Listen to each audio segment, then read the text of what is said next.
चीज हमें ये चीज ध्यान रखनी चाहिए कि कंधा घुटने से कैसे अलग है।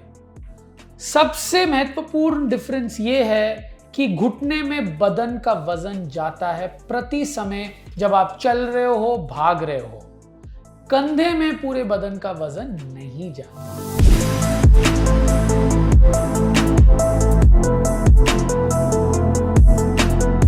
हेलो एवरीबॉडी, मैं डॉक्टर विक्रम मस्कर हूं, एक कंधे और घुटने का विशेषज्ञ। और इस वीडियो में हम बात करने वाले हैं कंधों के फ्रैक्चर्स के बारे में। मतलब कंधे जब टूट जाते हैं तो हम क्या करते हैं। नाउ पहली चीज हमें यह चीज ध्यान रखनी चाहिए कि कंधा घुटने से कैसे अलग है। सबसे महत्वपूर्ण डिफरेंस यह है कि घुटने में बदन का वजन जाता है प्रति समय जब आप चल रहे हो, भाग रहे हो। कंधे में पूरे बदन का वजन नहीं जाता।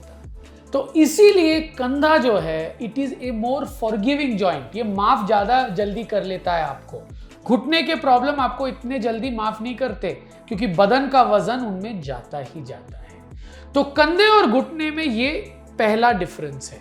दूसरा डिफरेंस है, कंधा पैदाइशी एक बहुत ही संतुलित जॉइंट नहीं है। छोटी सी सॉकेट होती है, एक बड़ा सा बॉल होता है। इसीलिए आप कंधे को इतना ज्यादा हिला सकते हो, ऑलमोस्ट 360 डिग्री। घुटना जो है वो 0 से 140 डिग्री तक ही चलता है और एक ही डायरेक्शन में चलता है। कंधा जो है वो सारे डायरेक्शंस में चलता है। तो कंधे का टूटना क्या होता है? कंधे का टूटना ये होता है कि जो हड्डियां कंधे को बनाती हैं, तो जोड़ क्या होता है? जहां पे दो हड्डियों का मिलन होता है। अगर उन दोनों हड्डियों में दोनों या एक हड्डी टूट जाए, उसे हम एक शोल्डर फ्रैक्चर बोलते हैं। और ज्यादा कॉमन होता है बॉल का टूटना। तो फ्रैक्चर जो है या हड्डियों का टूटना जो है वो दो प्रकार के होते हैं। आइदर हड्डी टूट के बिखर जाते हैं, जिसको हम डिस्प्लेस्ड फ्रैक्चर बोलते हैं, या हड्डी टूटकर वहीं पे रहते हैं, जिसको हम नॉन डिस्प्लेस्ड फ्रैक्चर बोलते हैं। इसका एग्जाम्पल होता है, अगर आपका टेबल है, टेबल टूट जाए, टेबल गिर जाए नीचे, उसको हम डिस्प्लेस्ड फ्रैक्चर बोलेंगे। अगर टेबल में क्रैक आ गया, उसको हम बोलेंगे नॉन डिस्प्लेस्ड फ्रैक्चर। तो इनमें डिफरेंस क्या है? डिफरेंस ये है कि कंधा जो है ये अच्छी तरीके से हील हो जाता है, उनमें खून की नलियां बहुत बढ़िया होती है। अगर हड्डियां बिखर नहीं गई हैं तो उनको वहीं पे रख के प्लास्टर के द्वारा या कभी कभी थोड़े तारों के द्वारा जोड़ के हम उनको जोड़ सकते हैं, कुछ ना करके, कोई ऑपरेशन ना करके। अगर ये बिखर गई हैं तो कभी कभी उनको अपनी जगह पे जोड़ना अनिवार्य होता है। तो अगर ये नॉन डिस्प्लेस्ड है, मतलब ये हिली नहीं है, तो आप क्या करेंगे, कैसे ट्रीटमेंट करेंगे?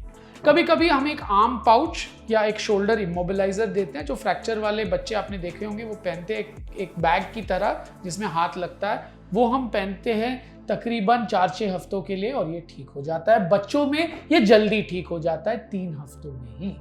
इस दौरान कभी कभी हम आपको दवाइयां देते हैं सूजन और दर्द को कम करने के लिए, और आइस लगाने के लिए बोलते हैं। कभी कभी प्लास्टर भी लगाना पड़ सकता है, और कभी कभी थोड़े से तारों बाहर से हम लगाते हैं, जो ऑपरेशन थिएटर में होता है, पर हम कट नहीं लगाते। इसमें हड्डी को अपने जगह पे ही सीमित रखना, ताकि कई हड्डी में क्षमता होती है या कई फ्रैक्चर्स ऐसे होती हैं कि आपके नॉर्मल मूवमेंट, थोड़े बहुत मूवमेंट से भी ये हिल सकती है। तो उनको अपने जगह पे रखने के लिए कभी कभी तारे लगाने की जरूरत पड़ सकती है या वायर्स लगाने की जरूरत पड़ सकती है। अगर ये जुड़ जाए तकरीबन 4-6 हफ्तों में, तो उसके बाद फिजियोथेरेपी की बारी आती है, जहां पे हम कंधों को पहले हिलाते हैं और फिर मांसपेशियों को मजबूत करते हैं। तकरीबन 3-4 महीने बाद आप सारे एक्टिविटीज कर सकते हैं। अगर ये एक डिस्प्लेस्ड फ्रैक्चर है, मतलब हड्डी टूट के बिखरती है, अपने जगह से हिल जाती है, थोड़ी बहुत हिली, तो तब भी हम ऐसे नॉन डिस्प्लेस्ड वाले की तरह ही ट्रीट करते हैं। अगर बहुत बिखर गई तो हम क्या करते हैं? 2-3 पीस हो गए, तो इसमें ट्रीटमेंट ऑप्शन है कि आइदर हम एक रॉड लगाएं इसके अंदर, या प्लेट विथ स्क्रूज या पेच लगाएं इसके ऊपर, उसको अपनी जगह पे बिठाने के लिए। मैं ज्यादातर कोशिश करता हूं कम से कम खोलने से पेशेंट ठीक हो जाए। तो कभी कभी रॉड जो है ये बहुत ही अच्छी होती है, क्योंकि एक छोटे से कट के द्वारा आप रॉड लगा के फ्रैक्चर को अपने जगह पे लगा सकते हो। प्लेट में खोलना पड़ता है, तो मैं कोशिश करता हूं कम से कम प्लेट इस्तेमाल हो। तो कभी कभी ऐसे भी फ्रैक्चर होते हैं तो बिल्कुल चूर चूर हो जाए हड्डी।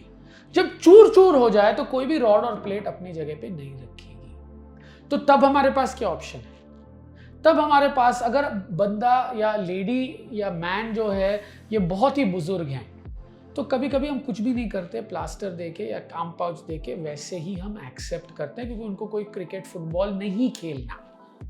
अगर जवान आदमी हो या एक्टिव आदमी हो और एक्टिव रहना चाहता है, तब ऑपरेशन की बारी आती है। ऑपरेशन में भी हम क्या करते हैं, अगर ये बिखर गई हो, बस बॉल इन्वॉल्व्ड हो, तो कभी कभी हमारे पास आर्टिफिशियल बॉल आते हैं जो हम लगा देते हैं इसके ऊपर, जिसको हम हेमी आर्थ्रोप्लास्टी बोलते हैं। अगर ये बुरी तरीके से टूट गए हैं, कंधे के जो रस्सियां हैं जो इसको हिलाते हैं वो भी टूट जाए, या कंधे में ऑलरेडी आर्थराइटिस की प्रॉब्लम हो पहले से ही, तो अगर आर्थराइटिस की प्रॉब्लम हो, रस्सियां टूट गई हैं या रस्सियां बरकरार है, तो फिर हमें रिप्लेसमेंट करनी पड़ती है। रिप्लेसमेंट मतलब सॉकेट और बॉल में एक आर्टिफिशियल सॉकेट और बॉल लगाना।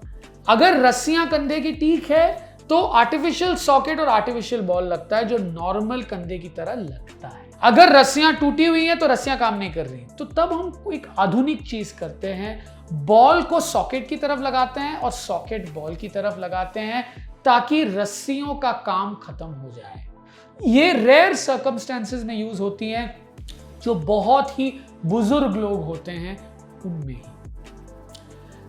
कंधे में हमेशा रिलेटिवली कम दर्द होता है कोई और जोड़ के मुकाबले, पर इसमें सबसे बड़ी परेशानी है कि जब तक फ्रैक्चर जुड़ ना जाए, आपको कंधे को एक ही जगह पे रखनी पड़ती है, तो दर्द से ज्यादा इनकन्वीनियंस या डिस्कंफर्ट हो जाए ज्यादा। Thank you. I hope you enjoyed watching this video on shoulder fractures, और इससे आपको कुछ ज्ञान मिला है कि कंधा कैसे कैसे तरीके से टूटता है, इसकी ट्रीटमेंट क्या होती है।